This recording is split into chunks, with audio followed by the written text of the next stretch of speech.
Welcome to the Love Story Podcast. I'm your host, Ashley Green, where we are capturing the magic of every love story. Welcome to the Love Story Podcast. We have Dr. Mark Hicks back on today. Thank you for being here. Glad to be here. Thank you. The last time you were on, we were talking about your book that you had written. Do you want to give a little plug for that again one more time? Yeah, it's called Learning Love, Building a Life That Matters, and Healthy Relationships That Last. It's available wherever books are sold through Morgan James Publishing. And in that book, I teach the 5 components of love that anybody can learn and practice to build the kind of relationships you want, the healthy, happy, thriving relationships that we want and need in every area of life, at home, at work, in community. There are ways to build those healthy relationships, even if you've come from a dysfunctional family or been through a divorce or have relationship trauma, and most people have some kind of dysfunction in their background. And this is a practical guide on building the kind of healthy relationships that we really want in life. And so it's available wherever books are sold. You can find an easy link on my website, markahicks.com. Perfect. And if anyone is just listening to you for the first time, you and podcast producer Abby also have a podcast as well. So do you want to just touch on that for a second? Yeah, it's called the Learning Love Podcast. It's based on my book, Learning Love, and we go over the same type of things. It's the practical ways of building healthy, happy relationships. Each week, pick a topic to address the practical, real-life stuff that we deal with and how to build those relationships. It's really coming up with strategies to face things without just reacting or, as we often do, overreacting. Yes. Or maybe underreacting and running away from a problem. It's the way of really addressing the stuff of life in a practical way. So each week, it's a monologue podcast. It's just me for about 15, 20 minutes or so, giving some real practical wisdom of life of how to build those healthy relationships. So it's available wherever you listen to podcasts. That's perfect. Producer Abby had mentioned that you were talking about young adult relationships on your episode that you had just recorded together. So do you want to kind of elaborate with that? For me personally, I have 2 young adult children in my care. My daughter is 16 and my son is 19. And it was crazy. We were talking yesterday and Jacob had mentioned that a couple of his friends are going to be turning 20 in the next month or 2. And it was just first of all, how do I have a son that has 20-year-old friends? That feels crazy. And I was just thinking about the things that I was doing at 20 years old. And it is how does anyone survive? So let alone try and have functioning, healthy relationships. Yeah. It is. It's so difficult in the young adult years. The 20s are such a turbulent time for a lot of reasons. But one of the things that tends to happen is we are given this young adult checklist, or at least that's what I refer to it as. Not everyone checks off everything, and you don't have to. But generally speaking, most people are sort of expected that you're going to finish your education, whatever that means. Might be high school, might be trade school, might be college, graduate school, whatever that means for you. Then you're going to get a job because we got to make a living. We got to do something in our life. And we know we're going to start out at an entry level. We don't want to live there forever. We want to get promoted. And hopefully a couple of years into our career, we can get past that entry level and get our promotion. Obviously, we want to find that special someone. And some people look to get married. Maybe some people don't believe in marriage. They want to live together, whatever that may be for them. They want to find that special someone and start their life. And most people, not everyone, but a lot of people are going to look to have children. And so here we have this checklist. You got to have your education. You got to have your job. You got to find that special someone. You got to buy the house because you got to have a place to raise those kids. Yeah. And we got to have the cat, got to have the kids. And maybe you just have one child, but most people are going to tell you, well, you don't just have one, do you? Well, you want to have more than one. They need a brother or sister. So you have a certain number of kids that your family expects you to have, whether it's 2 or 3 or whatever it is. And you have to have that house in the suburbs where you send them to good schools. So we check all this stuff off the list. By the time we get to be 35, 40 years old, there's a good chance that everything that we've chosen to check off that list is done. We've got the house, we've got the education, we've got the job, we've gotten past the entry level, and we're doing okay in our career. We've found that special someone. We've got a couple of kids. We've got the home in the suburbs. Here we are. And very many people about that age of life look around and think, is this it? Is this really what I'm doing? And it's not that they don't love their kids and their spouse and their house and their job, but it's like they've bought into a system that says, well, you have to do all this stuff to be happy. Yeah. those things don't actually make you happy necessarily. Those things are work. Yeah. All of them are work. Just having them doesn't make you happy. Having them in a healthy way, learning to enjoy them, learning to love what you do for a living, having a healthy, happy family life, those things, sure, they can be very fulfilling, but all of that stuff is work. In order to be fulfilled, in order to have a healthy life, we have to do those things in a healthy way. And very many times people are just checking it off the list. They find someone they're compatible with. They have the children. They buy the house.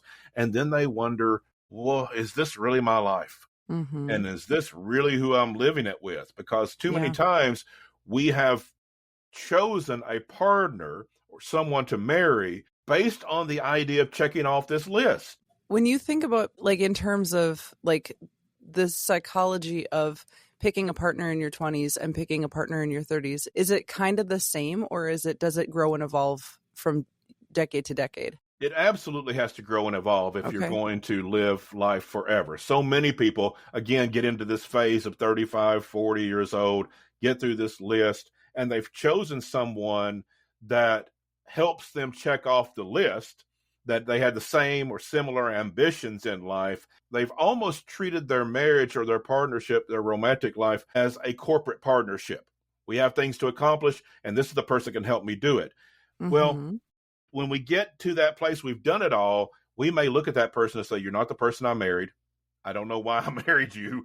I don't know Sure. what we're doing now that we've done all this. And we absolutely have to evolve. And a lot of marriages do end at that point. 35 or so is where we see that sort of first wave of divorce that people talk about, of Yeah. people married for a few years and they got the house and the kids and then they divorce.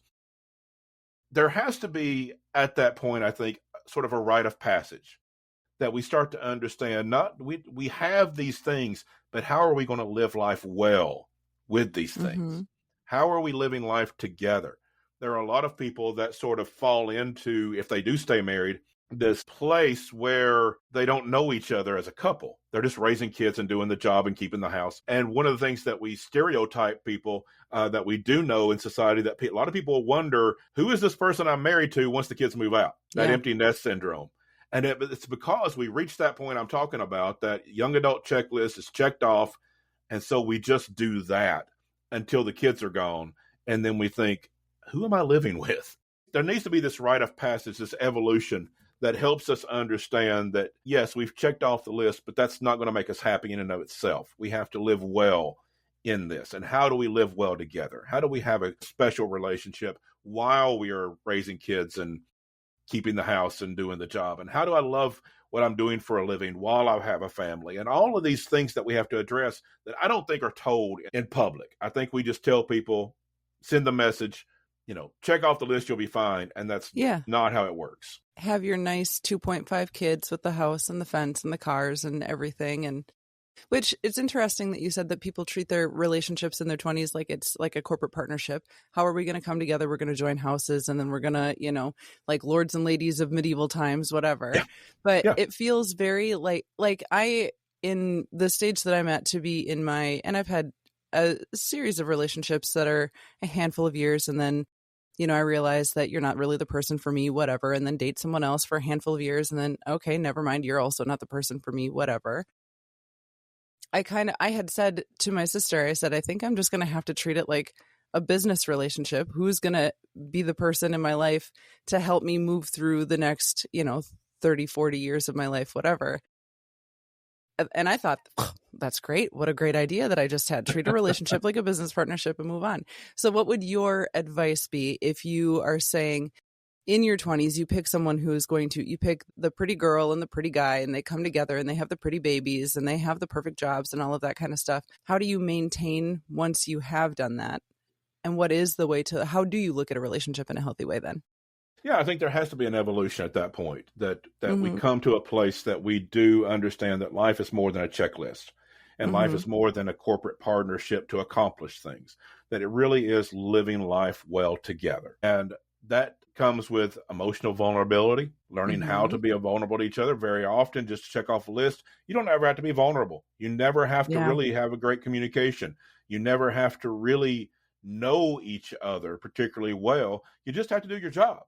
Yeah. And we've sort of been conditioned for that because, and I don't want this to sound critical, it's just the way life was, but there was a time in the American culture in the early 1900s, mid 1900s, that life was just like that. You had men's work, you had women's work. Nobody Yep. questioned that.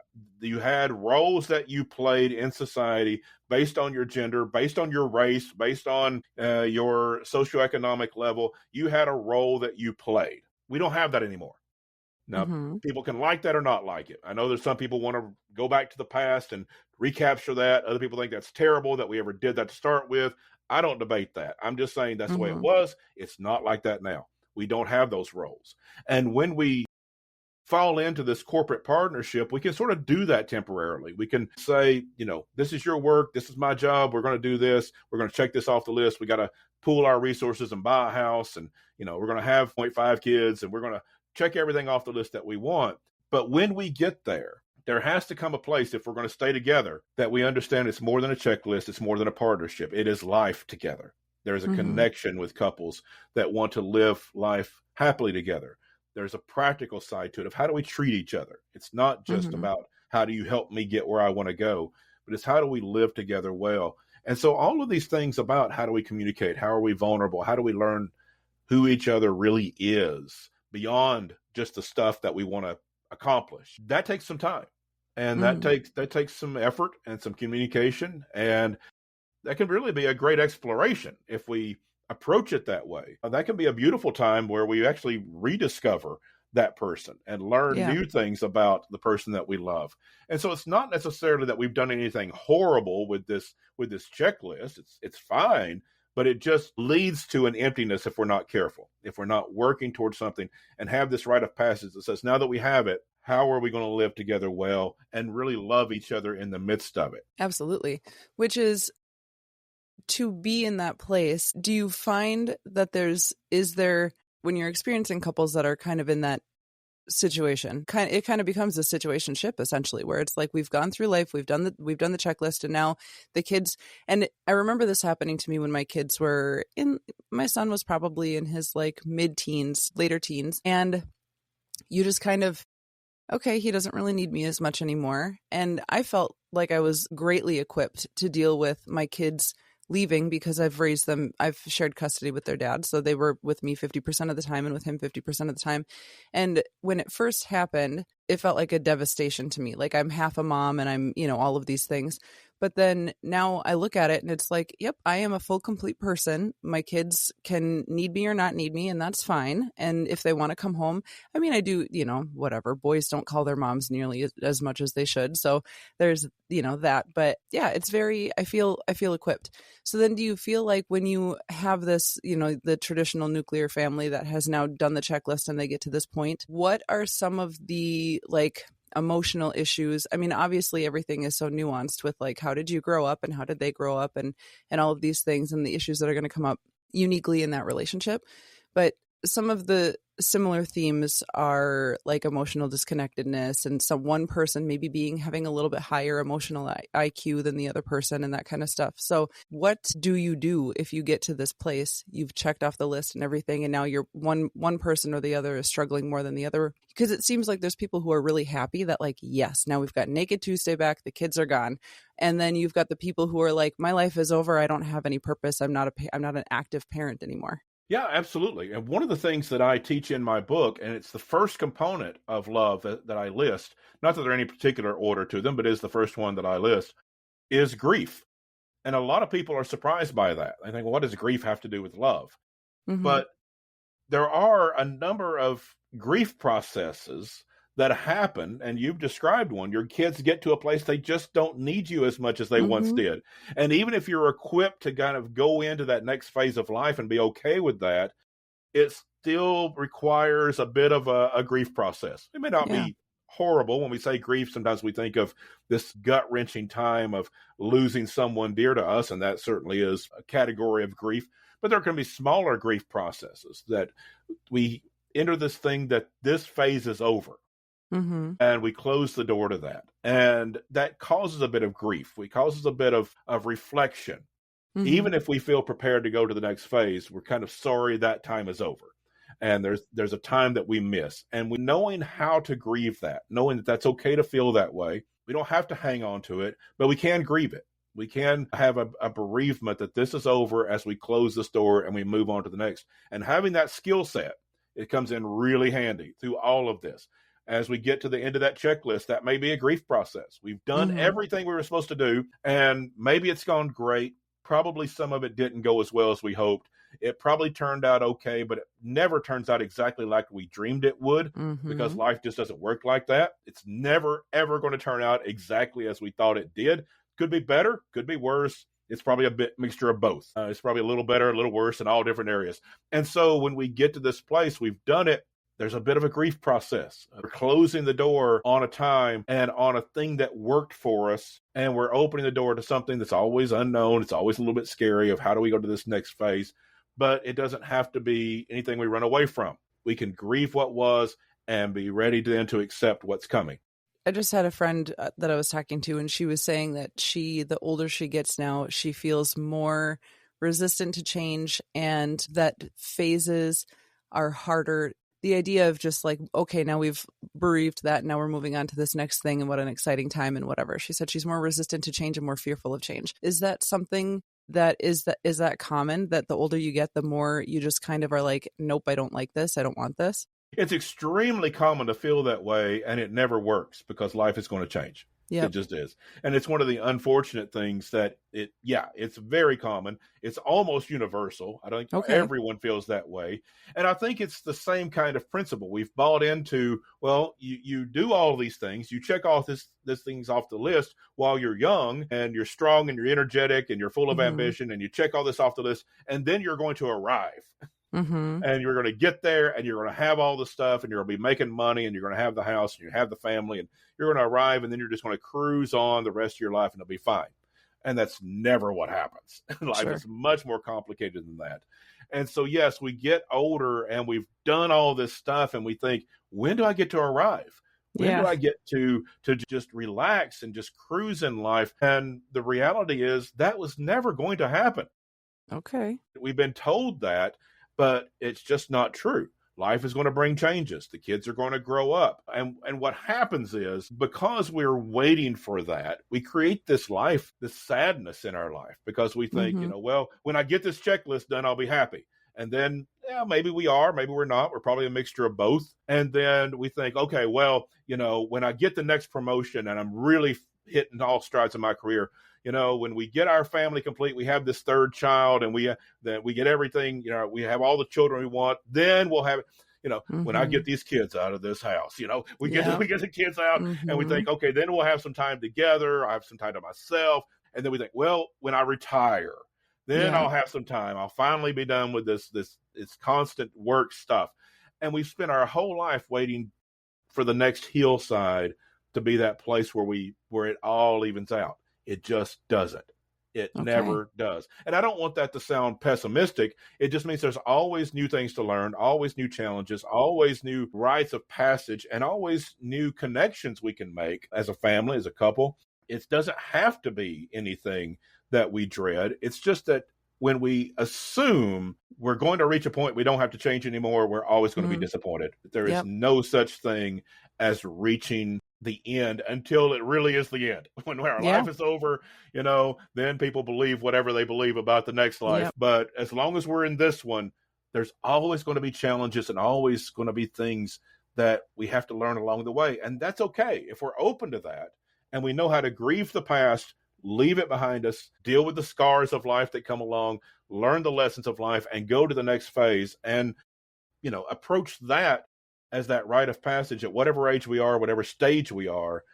I think we're a lot happier along the way when we can do that. And if you're doing that with a partner, and your partner is, if you're trying to do everything right, you're trying to be optimistic about the next phase of life, you're trying to, get real jazzed about retirement or anything else that comes before that, and your partner is struggling with that, what would you say would be some skills to either come alongside your partner, or does it get to a point where you just say, we are on two separate journeys now, and that's also okay?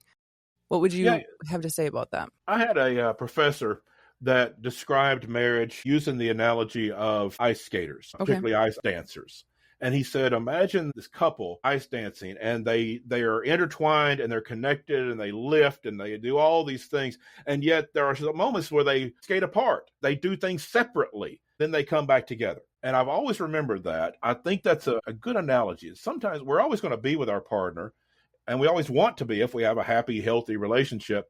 And yet we're not always going to be able to do things exactly as they do. We're going to be on our own journey sometimes. We're going to have to come to grips with things at our own pace, and that's okay. If we can be ourselves and allow them to be ourselves and love each other in the process, we'll come back together. We keep nurturing that relationship, but we don't have to be at the same place at the same time.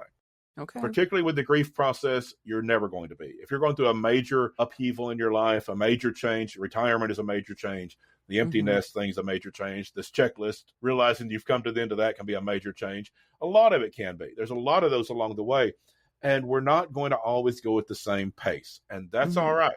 If it gets to be something that you really feel like is tearing you apart, that you're not even really living with each other anymore, you're just in the same room, but you don't even know how to communicate anymore, get some help for that.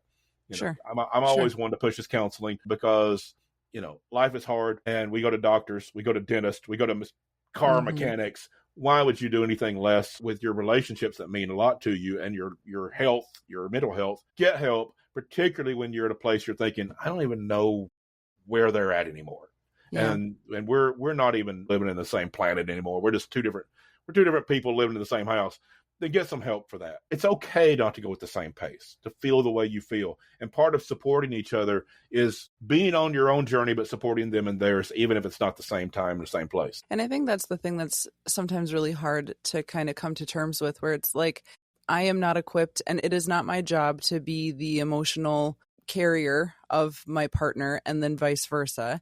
So yes, how do you do the nuance of supporting them and being there for them while you are both going through this thing together, this monumental thing of whatever it may be off the checklist, and then figuring out how do you get your needs met, and also how are you supportive and showing up for this person, and continuing to, like you said, you have to continue. The trust has to be there. You have to reflect on, what is it that I cared about this person when we first got together. Also, is it going to be worth it to divest if you're looking at it like a business partnership? If we're going to dissolve this partnership and divest from each other, is that worth it? Usually not. You've built a life together. And then if you have, barring there being something tragic or dramatic, I think a lot of people get caught up in is that like, I knew who I was. Well, I would argue you don't really know who you are in your early 20s. And then you get to this place of, yourself now in your 30s. And like you said, you've checked off the checklist. And now here I am, and I'm looking at this person, and maybe you grew with me, or you didn't really grow, or whatever. And now it's just, I don't know, maybe there's some new hotness out there, maybe there's something better for me or whatever. And as you're going through these changes and you start looking around, I think people have a tendency to blow up a lot of things in their life. If there's something that I don't have any control over, I don't have control over my kids growing up and leaving. So what do I have control over? So now I'm going to start tinkering and meddling in other aspects of my life because it gives me this sense of control. And then but the bummer of it is having to, you have to trust your partner, and your partner has to trust you that if we chose to do this together, we are going to continue to come back together, while also being honest with ourselves as we're on this journey and we're going through these things and feeling these things and having the self-awareness, which I think it's the burden of self-awareness in your 30s, and the gift of self-awareness is such a double-edged sword. You're exactly right. You've hit on a lot of really important things there. We are making these decisions and starting this checklist and assuming, a lot of people don't even evaluate the checklist. Some people say, I don't think having kids is for me. Completely valid decision. I don't know that most people even think about that. They just think you're supposed to have kids. Because some people say, marriage is really not for me. Totally valid decision. But I think a lot of people, even in our modern society where that may be more common, still just assume, I'm going to get married someday. I want to. And so we're making this checklist that we've been handed by our family or by society or church or whatever. We've been given this, and we're making these decisions in our 20s when we have no idea who we are, not a clue about who we are as a person and what we want. We're just adopting this. And then we get into our 30s and 40s and we start realizing, as you said, We have this self-awareness of this is who I am and this is what I want, and it resembled nothing of what I was handed. This is part of the very difficult journey that we're in. There's a couple of things I would say. I do think that if you look at your partner then and think, why did we do this? If you are assuming there's not abuse, assuming there's not dreadful things, nobody was put on this earth to be abused. That's where we draw a line. But if it's not abuse, if you're good people and you do love each other, you can, it takes help sometimes, but even if you come to that place of thinking, I'm not even sure why we're doing this, if you want to build a relationship, you can build it even from scratch at that point. Okay. If that's what you want. That's what my book's about, of how to build relationships. That is a learned skill set. Again, this is not overcoming abuse and stuff. These are two people that love each other, that just don't know how to live life together, but want to. That can be learned. Get some help. Read my book, find a therapist, do these things. There's other good books out there as well. Learn how to build that, and you can. I will say, too, if you do come to a place that you just kind of pick this person because they fit your agenda when you were 22 years old. I know what I'm about to say can be controversial in some circles. Listen, don't torture yourself with a mistake you made when you're 22 years old. I don't take divorce lightly. I have been through a divorce. It was the most painful thing I've ever been through. It is absolute hell to go through. I would not wish it on anybody. So I don't take this lightly. But at the same time, if you think I made a dreadful mistake when I was 19, 20, 21 years old, you are not condemned to that mistake forever. It's going to hurt. It's going to be painful, but you can make a different choice. And that sometimes is what has to happen, especially if there's abuse in the situation. You realize you've got yourself into an abusive situation. You have to make a choice at that point. Yeah. And so the point is, we have to evolve. Maybe we evolve in a way we realize this was a dreadful idea. We made a horrible mistake, and we need to correct this mistake. Do that in the best way possible. Don't condemn yourself to a life of misery, and don't hate yourself or that other person because you made a mistake. End it the best way you possibly can. Again, not taking that lightly. I've been through it. It was terrible. Still have the emotional scars to show for it, and it will leave emotional scars. But it doesn't have to be that way. If good people love each other and they want to build a life, even if they've come to the place that said, you know what, we just checked off a bunch of stuff off the list and now we don't know what to do.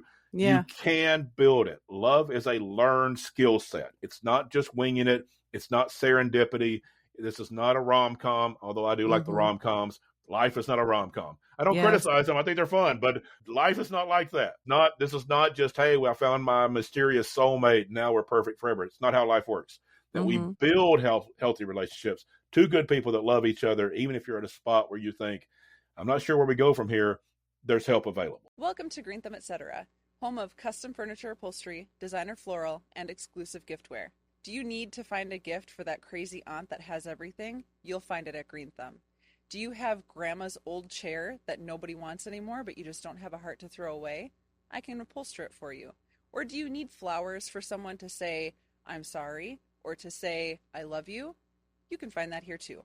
Come on down to the corner of 7th and St. Germain in downtown St. Cloud, and you can shop to your weirdo heart's content. Find us online at greenthumbetc.com, Facebook or Instagram at greenthumbetc. At this point, you're already familiar with the way the Love Story podcast operates. However, there are some stories that can't be told on the Love Story that need to be told after dark. So we started Love Story After Dark, a podcast that you can get bonus content on Patreon. There's all sorts of bonus content that you can find on Patreon: audio, video, special swag, all kinds of stuff. So if you're looking at just wanting to get the audio of the Love Story After Dark, that's $5 a month. If you want to get audio and video, $10 a month. If you want to be a part of the sticker club and get exclusive sticker swag, that's $25 a month. And for $50 a month, you can get the elite bonus merch. However, you don't have to pay any money to just get exclusive clips from any of our After Dark episodes. Get yourself added to the email list so you can get notifications for when new content drops for the Love Story podcast After Dark. Being in the therapy field and the marriage and family field and all of that, do you feel, because we live in a time now where anybody can just pop on and read an article or watch a little TikTok video or whatever about like whether your relationship is good or bad, I think it's interesting when you understand the way that like the social media works and your phone works and whatever. You log on to Facebook, you log on to these apps, and the things that you're searching, the things that you're typing, you are giving your phone permission to read your text messages, to read your emails and that kind of stuff. So when you think to yourself, I was just talking about this with my friend, and now all of a sudden my phone is giving me all of these things, It's because it is. So in a world where if you're struggling in your relationship and you're maybe texting things like, hey, I would like for you to be more emotionally connected to me or blah, blah, blah. And then all of a sudden your phone starts teeing up videos for you that are like about emotional distance and, you know, whatever. Do you feel optimistic that we are living in a time now where people can not necessarily, and I self-diagnose is for lack of a better term, but you can kind of identify this is the type of person that I am. This is what I'm feeling in this relationship. This is a video that perfectly describes how I'm feeling, that I can just fire it off to my partner and let them kind of do something with it or whatever. Do you feel that that is a helpful tool, or do you feel that it is something that is like, you know what, get your head out of your phone, get your head back in your relationship, and let's just build something better? Yeah, I'm going to say both. Okay. I do think it can be helpful. I think conversations like we're having right now, to the listeners, I think, you know, this can be helpful. And there's lots of good podcasts out there, lots of good books out there that can be helpful. And you can get clips of those on social media. And there's a lot of good things, good information out there. And so, yes, it can be helpful to inform and have conversations and bring up ideas and help you think. However, it's not a substitute for actually getting help when you have a problem. I would say the same thing about, let's say, the pharmaceutical companies putting commercials for their products on television. And you see these commercials about this product or that product of you can take this pill for this condition, that kind of stuff. Is that helpful? It's helpful in the sense that it can educate you that that's available, and you can go to your doctor and have a conversation. Yeah, that's a really good point. But it's not a substitute for going to the doctor and having a conversation. Yeah. It just helps you have a more informed conversation with your doctor. And so if you're in trouble, you need to get therapy. If you're having a problem, you need to get therapy. The social media stuff can be helpful in having a more informed conversation, particularly if you're getting your social media from people who are professionals. If you're just reading any old post, I don't recommend that. You know, where does it come from? If you're reading from people who are podcasters in that area, or that are, you know, authors in that area, and they're putting things on social media, okay, you're getting what they're teaching in their books and their podcasts and so forth. And that can be helpful. But again, it is to help educate you to have a real conversation, either with your partner or with a therapist, or both. And allow that to educate us. But there's a lot of misinformation out there too. We know that. Yep. And so you got to be careful with it, and you got to have conversation about it and make sure you're getting good stuff and take it to a professional. In the realm of having conversations, you get to this point where you have kind of, you think you've reached the top of the mountain, and then you look around and you go, well, I thought this was going to be a castle up here. Now it turns out it's just regular old life, just done a little bit differently. And also there's another hill over there that I think we'll go climb now. In the context of a relationship, what are maybe some like 5 questions that you can ask your partner to try and, everybody wants a get rich quick scheme. Everybody wants a like, hey, here's just a real quick, fast quiz that I can take to say, hey, how can we get us talking? So if you're maybe struggling to have these conversations with your partner after you've gone through this checklist and you're at this kind of everybody wants to say midlife crisis. And it is, even for me being in my late 30s, I kind of look around and I go, I've been more aware of, it's not necessarily an existential crisis, but I'm more aware of my mortality. And I think that in a way that in your 20s, that is something that, everybody knows we're all going to die, but you're invincible still. Until now you're in your late 30s and you're looking and you're going, oh yeah, I could use a little, not as tight and firm as it once was. I'm going to die someday. So once you are in this place and you're kind of maybe struggling, you're looking at your partner and thinking, great, now they're going to go buy a hot red Corvette. Instead of doing that, what are maybe a couple of questions that you can ask to start building intimacy back and relearning how to move through life in this new normal? Yeah, I think that just asking questions is a good start. And it's a good habit to get into. It almost doesn't matter what the questions are, as long as it's not the same one over and over again. If you're just saying every day, how was your day? And you give a generic answer and you count that as conversation, that's not really going to work. I don't know that there is a set of questions that would work for every couple all the time, but there are some basic things. It doesn't hurt every now and then to ask your partner, are you happy? And it's okay for the answer to be no. That's not a tragedy, because sometimes we're just not going to be at life. It's going to be a tough time. But how can we be happier? Mm-hmm.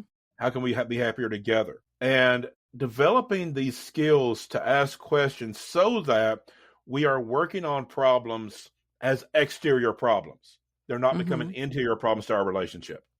So asking the questions, how can we address this issue? How can we address this part of life? And it's not taking it personally of if they're not happy, it's my fault because I'm their partner. But it's like, what is it that we need to address? And keeping it as an exterior problem, something you're working on together, rather than this division between us because somehow we're off base. Finding out where your partner is in life, keeping track of that, and being open about where you are and this self-awareness that you're talking about. We all go through that at different times in life in different ways, and share that.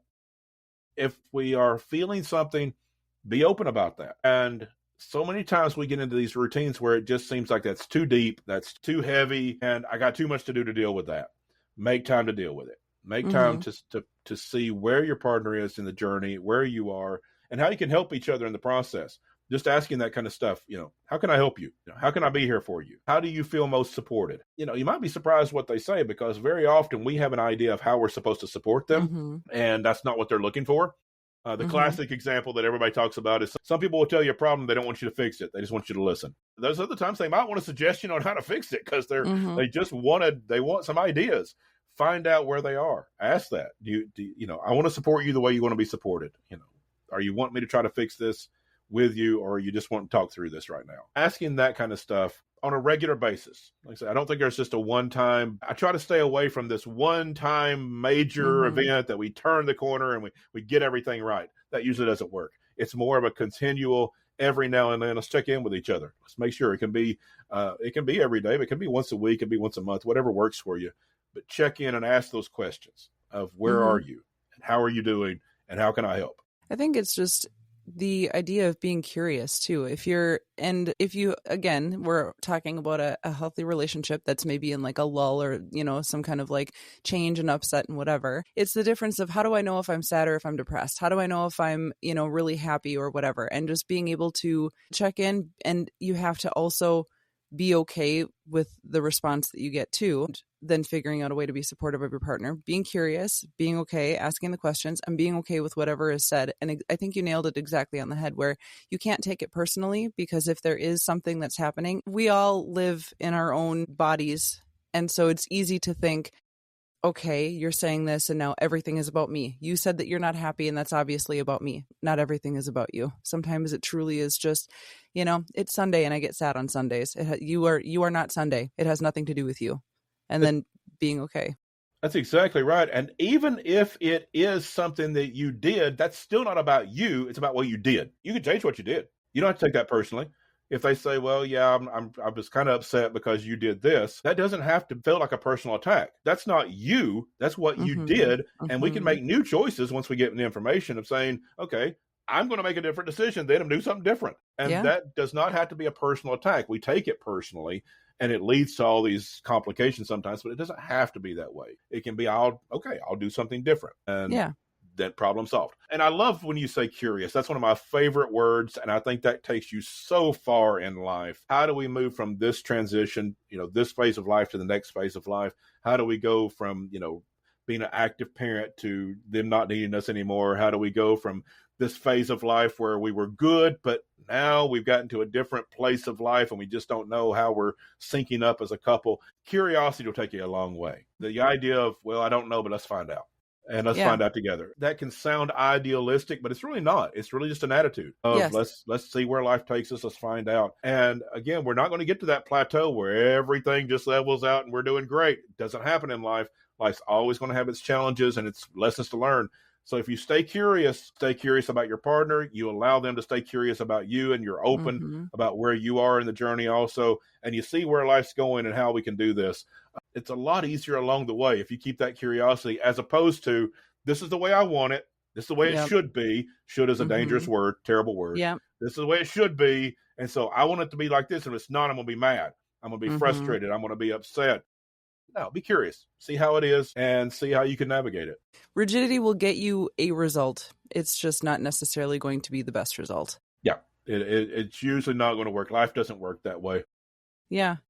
I think it really, for as complicated as communication is and as complicated as relationships are, it really, when you boil it down, it's very simple. And I think our own hubris allows us to overcomplicate things and thinking, well, yeah, but you don't understand what it's like, and you don't understand, he had this horrible childhood, or, whatever. And ultimately it's like, do you trust this person? Do you love this person? Do you know that this person loves and trusts you? And if the answer is yes, then okay, figure out a way to come back together. And like you said, it's just the tools in the toolbox. You're either going to use your tools individually and going to therapy, getting the help of someone else if you need to, as you go through the transitions in life and just working through stuff and the ups and the downs and all of it. And if you find yourself at a place where this person is just simply too rigid, or this relationship has just kind of died on the vine, or it's become abusive or whatever, it's pretty simple when you really look at it. Yeah, we do way overcomplicate it. There are a lot of nuances that can be complication. Mm-hmm. That's why you do need professional help sometimes if you're in a bad spot. But yeah, being nice will carry you a long way. Yes. And sometimes yes. we forget to be nice to our families because they're there and they're quote unquote safe. And so we're nice to people at the market, but we're not nice to our families. We show our worst selves. Being nice will carry you a long way. Staying curious about life and staying curious about where your partner is and your family and what they're going through, that'll take you a long way. Being able to grieve the tough times. We know life can be tough sometimes. Having a skill set of grief and a support group to help you through the tough times, and being realistic enough to know, I need to be able to navigate tough times in life. I need to be able to grieve. That'll take you a long way. These are basic things that get us through life. And that's why I talk about the 5 components of love. Yeah, there's a lot of nuances. There's really 5 things that I teach. If you learn and practice the 5 things, you can build healthy relationships. It doesn't have to be as complicated as we make it. Yep, I completely agree.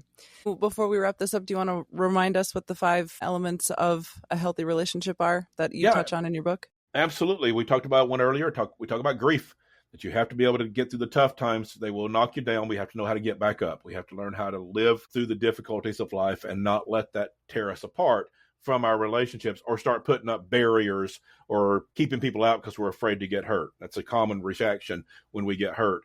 Grief keeps us together. We have to have emotional connection. Love is about emotion. It's not the only one, but it's the one we think about the most, and it is vitally important. We have to keep an emotional connection. So we can't get caught up in all the stuff of life and just assume that our partner's going to be there or our kids are going to be there when they're grown. We have to continue to nurture that emotional bond to stay in love with the people that we love. The third is practicality.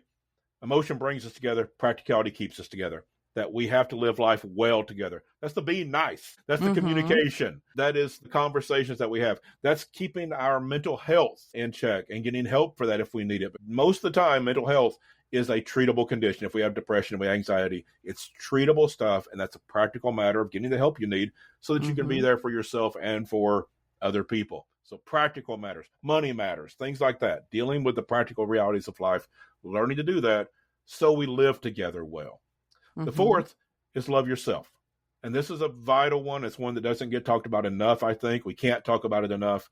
You have to love yourself before you can love other people. That's not just a cliche. That's actual science. It's been shown in science. Brene Brown did a lot of research on this. Other people have as well. Science is showing that is the capacity. We cannot love other people more than we love ourselves.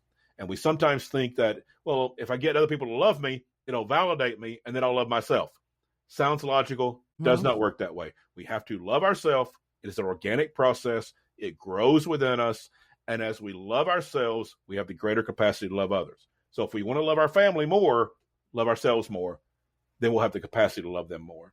And the fifth is to live life with passion, to have fun, to enjoy life. So many times we're checking off that list, and the element we've forgotten is to have fun, to enjoy it. Not just to do stuff because we think we're supposed to do it, but to enjoy doing it. Enjoy your job. Enjoy that home you're building. Enjoy those kids. Yes, everything's going to be hard sometimes, and it's going to be work, and it's going to bring a lot of tears too. But there are times, and that's why we have grief, because we know it's going to be hard sometimes. And there is a serious side of life, and that's why practicality is part of love as well, the third component of love. But let's not forget to have fun. Enjoy the good times. Look for the fun. Enjoy life. Have a ball as much as you can and bring that into your relationships. So many times we've checked off that list we were talking about and we just forgot to have fun. We did everything else. We live in life practically. We've got an emotional connection. We've grieved through the tough times. Maybe we even love ourselves, but we forgot to have fun doing all of that. And so keep that passion in life. If you know how to grieve the tough times and come through the difficulties of life, you have an emotional bond together. You live life well together in a practical way. You love yourself fully so that you can love others fully.